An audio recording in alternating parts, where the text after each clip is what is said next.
తిరిగి BCN news కి స్వాగతం. సింహాచలం శ్రీ వరలక్ష్మీ నరసింహ స్వామి వారిని Andhra Pradesh high court judge justice Manavendranath Roy దర్శించుకుని ప్రత్యేక పూజలు నిర్వహించారు. వారికి ఈవో వేంట త్రినాథరావు, ఏఈఓ తిరుమలేశ్వరరావు, అర్చకులు, వేద పండితులు ఆలయ మర్యాదలతో ఘన స్వాగతం పలికారు. ముందుగా ఆలయ సాంప్రదాయం ప్రకారం కప్పస్తంభను ఆలింగనం చేసుకున్న జస్టిస్ మానవేంద్రనాథ్ రాయ్ బేడా మండపం చుట్టూ ప్రదక్షిణ చేసి స్వామివారి మూల విరాట్ను దర్శించుకున్నారు. దర్శనానంతరం వేద పండితులు వారికి వ్యాసవచనాలు అందించారు. ఆలయ అధికారులు స్వామివారి శేషవస్త్రం, ప్రసాదాలు స్వామివారి చిత్రపటాన్ని బహుకరించి సత్కరించారు.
దసరాకు ముందు వచ్చే మహాలయ అమావాస్య రోజు తిరుపతి జిల్లా గూడూరు పట్టణంలో ఆంజనేయ స్వామివారి జెండా పండుగ నిర్వహించడం ఆనవాయితీగా వస్తుంది.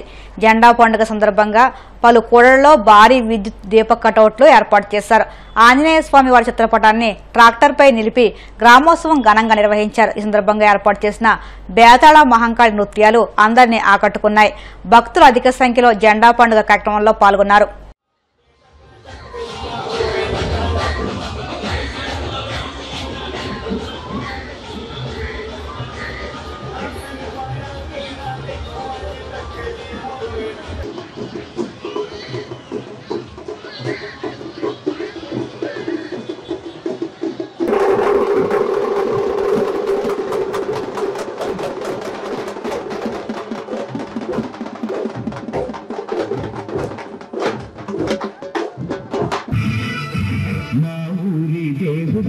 అందాల రాముడు మాటై సీతమ్మకు శ్రీరాముడు దేవుడు, మా ఊరి దేవుడు అందాల రాముడు మాటై సీతమ్మకు శ్రీరాముడు దేవుడు.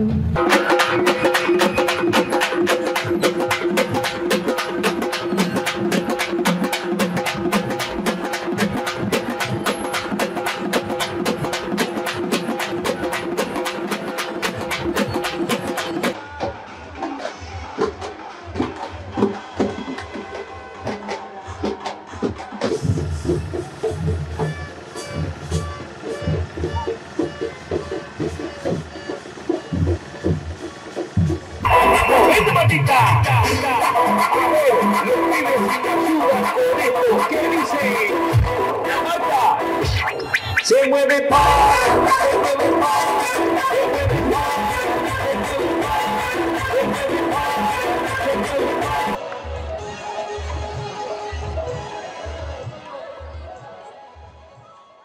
రాష్ట్ర ప్రభుత్వం విద్యుత్ ఉద్యోగుల సమస్యలు వెంటనే పరిష్కరించాలని డిమాండ్ చేస్తూ Andhra Pradesh state power employees union JAC ఆధ్వర్యంలో పశ్చిమ గోదావరి జిల్లా భీమవరం డివిజన్ కార్యాలయం నుండి జిల్లా కలెక్టర్ కార్యాలయం వరకు భారీ ర్యాలీ చేపట్టారు. అనంతరం జిల్లా కలెక్టర్కు తమ సమస్యలు పరిష్కరించాలని వినతిపత్రం అందజేశారు. ఈ సందర్భంగా విద్యుత్ జేఏసీ నాయకులు మాట్లాడుతూ విద్యుత్ సంస్థలో క్షేత్రస్థాయిలో ఉన్న అన్ని ఖాళీ పోస్టులను తక్షణమే భర్తీ చేయాలని, పెండింగ్లో డిఏను వెంటనే విడుదల చేయాలని, కాంట్రాక్ట్ ఉద్యోగులను సమాన పనికి సమాన వేతనం చెల్లించాలని, జేఎల్ఎం గ్రేడ్ 2లను విద్యుత్ సంస్థలో పూర్తిగా విలీనం చేయాలని డిమాండ్ చేశారు. కాంట్రాక్ట్ ఉద్యోగులను వెంటనే రెగ్యులేషన్ చేయాలని, విద్యుత్ సంస్థలో పెండింగ్లో ఉన్న కారుణ్య నియామకాలు వెంటనే అమలు చేయాలని, విద్యుత్ ఉద్యోగులకు, పెన్షనర్లకు, వారి కుటుంబ సభ్యులకు పూర్తి వైద్య ఖర్చులు చెల్లించాలని ప్రభుత్వాన్ని డిమాండ్ చేశారు. ఈ రోజు దశల వారీ ఆందోళన కార్యక్రమంలో భాగంగా మా సర్కిల్ ఆఫీస్ నుండి కలెక్టర్ ఆఫీస్ వరకు భారీ ర్యాలీగా తరలి వచ్చి కలెక్టర్ గారికి మా యొక్క సమస్యల మీద వినతి పత్రం ఇవ్వడం జరిగింది. సమస్యలు ఏంటంటే దీర్ఘకాలికంగా మా సంస్థలో పనిచేస్తున్నటువంటి కార్మికులు ఎవరైనా సరే ఏ యొక్క కార్మికులు యాక్సిడెంట్ గా గురి అయ్యి లేదనుకుంటే ఏదైనా జబ్బు చేసి కానీ ఏదైనా జరిగితే కనుక ఏ ఒక్క మెడికల్ పాలసీకి ఏ హాస్పిటల్కి వెళ్ళినా క్రెడిట్ కార్డు ఎవరు కూడా ఇవ్వటం జరగట్లేదండి. చాలా ఇబ్బంది పడుతున్నాం. అలాగే మా యొక్క ఖాళీ పోస్టులను వెంటనే భర్తీ చేయమని చెప్పేసి మేము అడగడం జరుగుతుంది. అలాగే గ్రేడ్ 2 జేఎల్ఎంలుగా చాలా 6 సంవత్సరాల నుంచి పనిచేస్తున్నటువంటి వారిని మా సంస్థలో విలీనం చేయమని, అలాగే కొన్ని ఎస్ఎస్ఎల్లో కాంట్రాక్ట్ పద్ధతిలో అవుట్ సోర్సింగ్ లోని పనిచేస్తున్నటువంటి వారందరినీ కూడా సమాన పనికి సమాన వేతనం ఇవ్వమని అడగడం జరుగుతుంది. ఈ యొక్క విద్యుత్ సంస్థలో దీర్ఘకాలంగా పెండింగ్ ఉన్న సమస్యల కోసం జేఏసీ రాష్ట్ర నాయకులు పిలుపు మేరకు గవర్నమెంట్ తో అలాగే ట్రాన్స్కో యాజమాన్యంతో పలుసార్లు చర్చించడం జరిగింది. ఆ చర్చలు విఫలమైన కారణంగా మేమందరం రోడ్ల మీదకి వచ్చి దశలవారీ ఆందోళన కార్యక్రమాలు చేపట్టడం జరుగుతుంది. ఆ దశలవారీ ఆందోళన కార్యక్రమంలో భాగంగా ఈవేళ 4వ దశ పూర్తి చేసుకున్నాం. ఈ 4వ దశ కూడా కలెక్టర్ గారికి మెమోరాండం ఇవ్వడం జరిగింది.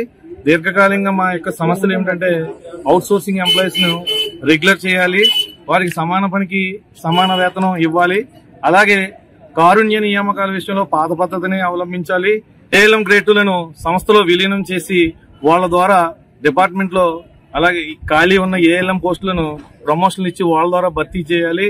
అలాగే అవుట్ సోర్సింగ్ ఎంప్లాయీస్ ను కూడా క్షేత్రస్థాయిలో ఉన్న ఖాళీ పోస్టులన్నీ నింపి వాళ్ళకి రెగ్యులర్ పోస్టులుగా చేసి సమాన పనికి సమాన వేతనం ఇమ్మని సుప్రీంకోర్టు తీర్పు ఉన్నప్పటికీ కూడా గవర్నమెంట్ మా యొక్క ట్రాన్స్కో మేనేజ్మెంట్ నిర్లక్ష్య వైఖరి వహించి ఎవరికి కూడా ఏ సదుపాయం కల్పించట్లేదు.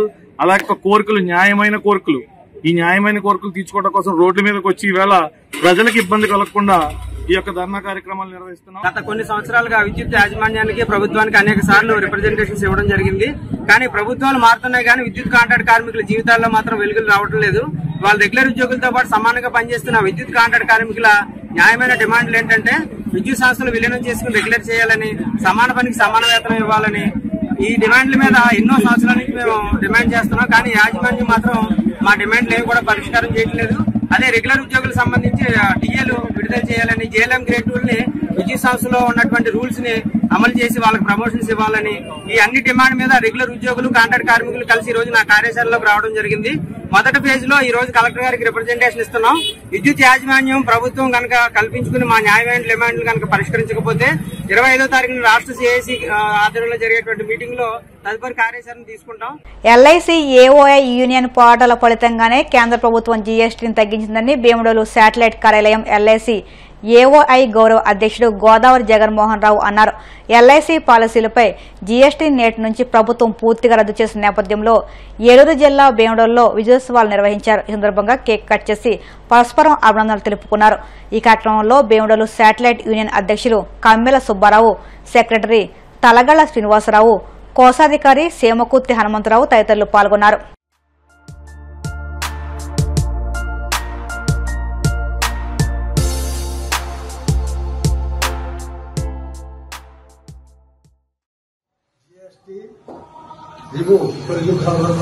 చేసినటువంటి మన సంబరాలు కూడా వచ్చేసిన ఏజెంట్ పిల్లలకి కూడా స్టాఫ్ కూడా అందుకున్న నమస్కారాలు తెలియజేస్తున్నాను. మనం ఏమై అన్నది పోరాటాల నుంచే పుట్టింది.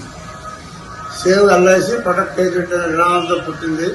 మనం ఫస్ట్ నుంచి కూడా పోరాటాలు చేస్తూనే ఉన్నాము. పోరాటాలు చేస్తూ చాలా విజయాలు సాధించాము. అందులో బాగా అతిపెద్దది జీఎస్టీ. జీఎస్టీ అనేది అది యాక్చువల్ గా ఏమైనా ఎల్ఐసికి పెట్టవలసిన ఇది కాదు, వాళ్ళు ఏదో ఉద్దేశంలో పెట్టారు. అది మన అందరి యొక్క పోరాటాల వల్ల బొంబాయిలో చేసాము, హైదరాబాద్ లో చేసాం, ఐఆర్టీఏ ముందు పార్లమెంట్ దగ్గర కూడా చేసాం, ఢిల్లీలో చేసాడు. పోరాటాలు చేసిన ఫలితంగా మనకి ఈ రోజుని మనకి జిఎస్టీ వచ్చింది. రాబోయే రోజుల్లో చాలా పోరాటాలు చేయాలి. ఆ పోరాటాలు కూడా మనందరం ముందుకు బాగా ముందుకెళ్ళాలి. వార్తలు ముగించే ముందు ముఖ్యాంశాలు మరొక్కసారి. విజయవాడ ఇంద్రకీలాద్రిపై అంగరంగ వైభవంగా దేవీ శరన్నవరాత్రి ఉత్సవాలు. తొలి రోజు బాలత్రిపుర సుందరిగా భక్తులకు దర్శనమిచ్చిన కనకదుర్గమ్మ. విశాఖలో 28వ జాతీయ ఈ గవర్నెన్స్ సదస్సును ప్రారంభించిన సీఎం చంద్రబాబు. సాంకేతికతతోనే ప్రజల జీవితాల్లో మార్పు సాధ్యమని స్పష్టీకరణ. అమరావతిలో 150 కోట్లతో అంతర్జాతీయ స్థాయి స్టేట్ లైబ్రరీ నిర్మిస్తామన్న మంత్రి నారా లోకేష్.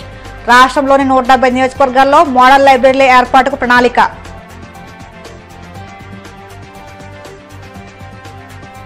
పరమ పవిత్ర శ్రీ వెంకటేశ్వర స్వామి సన్నిధిని టీడీపీ ఆట స్థలంగా మార్చేసింది. విమర్శలు గుప్పించిన టీటీడీ మాజీ చైర్మన్ బోమన కరుణాకర్ రెడ్డి. ఈ వార్తలు ఇంతటితో సమాప్తం. మరిన్ని వార్తల కోసం BCN digital YouTube channel, Facebook పేజీని ఫాలో అవ్వండి. అప్డేట్ వార్తల కోసం ప్లీజ్ సబ్స్క్రైబ్.